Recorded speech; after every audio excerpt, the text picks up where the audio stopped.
اور جس کا کریڈٹ آزاد کشمیر حکومت میں شامل ان جماعتوں کو جاتا ہے جنہوں نے یہ فیصلہ کیا کہ ہم نے سختی سے کام نہیں لینا بلکہ بات چیت کے ذریعے کام کرنا ہے۔ دوسری طرف جو بڑے دو مطالبات جموں کشمیر عوامی ایکشن کمیٹی کے تھے کہ بجلی کے حوالے سے اور آٹے کے حوالے سے، سبسڈی کے حوالے سے، کہ حکومت پاکستان جو ہے وہ اس دونوں معاملات میں سبسڈی دے۔ جب جموں کشمیر عوامی ایکشن کمیٹی یہ مطالبات کر رہی تھی تو موجودہ حکومت میں شامل دونوں بڑی سیاسی جماعتیں اپنے اتحادیوں کے پاس مرکز میں بیٹھی تھی۔ پاکستان پیپلز پارٹی کے پریزیڈنٹ چودھری یاسین صاحب نے آصف علی زرداری صاحب جو صدر پاکستان سے ان سے ٹائم لیا، اپنے وفد کو لے کر ان کے پاس پہنچے اور انہوں نے کہا کہ دیکھیں آزاد کشمیر کے عوام کا یہ مطالبہ جائز ہے کہ انہیں آٹے پر بھی سبسڈی ملنی چاہیے اور بجلی پر بھی سبسڈی ملنی چاہیے، جس میں صدر مملکت آصف علی زرداری صاحب نے ان سے پوچھا کہ یہ بتائیں کہ آزاد کشمیر کے شہری علاقوں میں یا پورے آزاد کشمیر کے اضلاع میں ٹوٹل کتنے میگا واٹ بجلی کا استعمال ہوتا ہے؟ اچھا، یاسین صاحب نے پتہ کیا محکمہ برقیات سے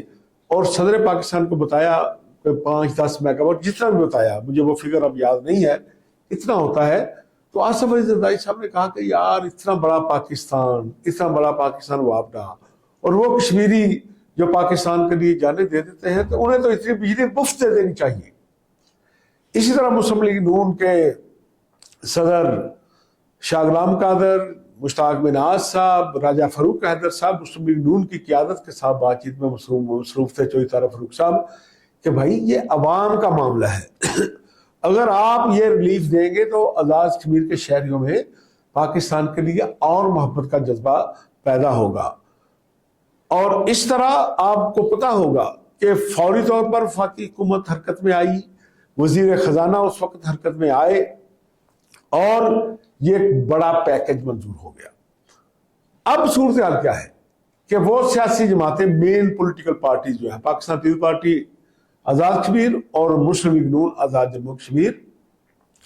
اب وہ خم ٹھوک کر میدان میں آ گئی ہیں، بلکہ انہوں نے یہاں تک کی الزام لگا دیے ہیں کہ ان کے پیچھے بھارتی پیسہ چل رہا ہے۔ اس پہ ہم الگ پروگرام کریں گے کہ پاکستان کے حوالے سے مقبوضہ کشمیر کے جو کشمیری رہنما ہیں ان پر یہ الزام لگتا ہے ٹیرر فنڈنگ کا، تو ان کی حالات کیا ہے، ان کے ساتھ بھارت کیا سلوک کر رہا ہے، اور اب اگر پاکستان میں جن پہ الزام لگے گا کہ یہ انڈیا سے پیسہ لے رہے ہیں ان کے ساتھ کیا ہوگا، اس پہ ایک الگ پروگرام ہوگا۔ آج صرف ہم آپ سے آپ کو یہ بتانا چاہتے ہیں کہ جموں کشمیر عوامی ایکشن کمیٹی، جن کے پاس ایک طرح کا پورے کشمیر کا مینڈیٹ آ گیا تھا، آزاد کشمیر کی تمام پولیٹیکل پارٹیز، خواہ ان کی نمائندگی اسمبلی میں ہے یا نہیں ہے، وہ سب ان کے مطالبات کے ساتھ چل رہے تھے، لیکن اب یہ جموں کشمیر عوامی ایکشن کمیٹی کی قیادت کے لیے لمحہ فکریہ ہونا چاہیے کہ وہ سیاسی جماعتیں جو ایوان کے اندر بیٹھ کر، جو ایوان صدر اسلام آباد میں بیٹھ کر، ایوان وزیر اعظم اسلام آباد میں بیٹھ کر، وزیر خزانہ پاکستان کے پاس بیٹھ کر عوامی ایکشن کمیٹی کے مطالبات منظور کرنے کے لیے زور لگا رہی تھی، آج وہ سامنے آ کر کے وہ کھڑی ہو گئی ہے۔ جو میں نے پہلے گزارش کی کہ جب آپ کوئی عوامی حقوق کی کمپین لے کر نکلتے ہیں، تحریک چلاتے ہیں، تو آپ کا لب و لہجہ ایسا ہونا چاہیے کہ کوئی سیاسی جماعت آپ کے لب و لہجے کی وجہ سے ناراض نہ ہو۔ لیکن انفارچونیٹلی 2-3 باتیں جو جموں کشمیر عوامی ایکشن کمیٹی نے بہت غلط کی، جس کا انہیں وقت گزرنے کے ساتھ ساتھ اگر احساس نہ ہوا تو ان کو وہ فیس کرنی پڑیں گی۔ ایک تو اسی پارلیمنٹ کے اندر بیٹھے ہوئے لوگ جب انہیں سپورٹ کر رہے تھے تو وہ انہیں کہتے تھے کہ قانون ساز اسمبلی آزاد جموں کشمیر میں بیٹھے ہوئے اراکین اسمبلی کو وہ انسان بھی نہیں کہتے تھے، حیوانوں سے تشبیہ دیتے تھے، جانوروں سے تشبیہ دیتے تھے۔ کون یہ برداشت کر سکتا ہے؟ پھر جب کبھی یہ آپس میں بیٹھتے تھے تو ان کے ساتھ ان کا رویہ تضحیک امیز ہوتا تھا۔ اگر آپ تقاریر سنیں جموں کشمیر عوامی ایکشن کمیٹی کی تو آپ ان میں ایک نفرت نظر آئے گی، ان میں ایک تضحیک کا پہلو نظر آئے گا، میری جموں کشمیر عوامی ایکشن کمیٹی سے اپیل ہے کہ آپ آزاد کشمیر کے ان سیاستدانوں کے گریبان کو کیسے پکڑیں گے، ان کے گھروں کے باہر دھرنا کیسے دیں گے؟ اگر آپ ان کو گالی دیں گے تو کیا اس کے مقابلے میں وہ آپ پر پھول برسائیں گے؟ کیا آپ ان پر سہولت کاری کا الزام لگائیں گے تو کیا اس کے مقابلے میں وہ آپ کو گلدستے پیش کریں گے؟ جموں کشمیر عوامی ایکشن کمیٹی کی قیادت سے میری اپیل ہوگی کہ وہ اپنا لب و لہجہ بھی تبدیل کرے اور پھر اپنا طریقہ کار بھی تبدیل کرے، کیونکہ جو عوامی حقوق کی تحریکیں ہوتی ہیں انہیں 2020 کا سٹیمنا نہیں رکھنا ہوتا، انہیں ٹیسٹ میچ کا سٹیمنا چاہیے ہوتا ہے۔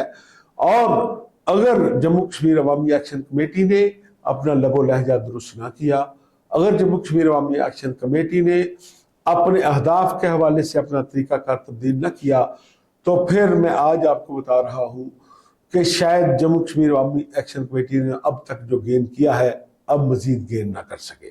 مجھے امید ہے کہ جموں کشمیر عوامی ایکشن کمیٹی میں جو تجربہ کار تاجر رہنما موجود ہیں، جو وکلاء موجود ہیں، جو سول سوسائٹی کے لوگ ہیں، وہ اپنی اس تحریک کو پرامن رکھنے کے لیے، اس کو آئین کے دائرہ کار میں رکھنے کے لیے اور اپنے لب و لہجے کو درست کرنے کے لیے عوامی سطح پر بھی لوگوں سے اپیل کریں گے کہ ہم سول سوسائٹی کے لوگ ہیں، ہمارا لب و لہجہ جو ہے وہ درست ہونا چاہیے۔ عزیز دوستو، یہ آج کی چند گزارشات تھی۔ اب آپ کے پاس نئے پروگرام کے ساتھ حاضر ہوں گے، مجھے آپ کے فیڈ بیک کا انتظار رہے گا۔ اجازت دیں، اللہ حافظ۔